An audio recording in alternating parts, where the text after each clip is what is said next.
आणखी एक महत्त्वाची बातमी, चार्जशीटमध्ये अनेक गोष्टी चुकतायत असा अंजली दमानिया यांनी म्हटलंय। चार्जशीटमध्ये पूर्ण माहिती नसल्याचं त्यांनी म्हटलंय। तर देशमुखांच्या हत्येनंतर सर्व कुठे गेले, कुणी मदत केली या गोष्टींची माहिती अद्यापही मिळाली नसल्याचंही त्या म्हणाल्यात। चार्जशीटमध्ये धनंजय मुंडेंना वाचवण्याचे प्रयत्न होताना दिसतायत अशी ही शंका अंजली दमानिया यांनी उपस्थित केली। वाटतंय की आत्ताच्या घटनेला चार्जशीटमध्ये अनेक गोष्टी चुकतायत आणि बिग टाइम चुकतायत। त्याच्यात आता सुदर्शन घोळेचा जो काही माध्यमांकडे जबाब आलाय, त्या जबाबाची जर आपण बघितलं तर ते पूर्णच्या पूर्ण फ्लॉड असा जबाब आहे। आता अर्धवट म्हणजे ज्या खून झाल्यानंतर पुढे काय झालं हे त्याच्यात काहीही उल्लेख नाहीये। म्हणजे खून केल्यानंतर हे गेले कुठे, कोणाच्या सांगण्यावरनं गेले, कोणी मदत केली, या काहीच गोष्टी त्याच्यात आल्या नाहीयेत।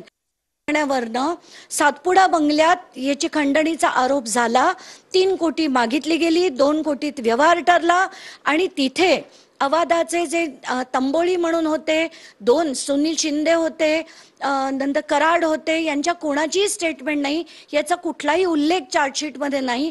तर मला हे सगळं चार्जशीट या लोकांना वाचवण्यासाठी आणि स्पेशली धनंजय मुंडेंना वाचवण्यासाठी होताना दिसतंय।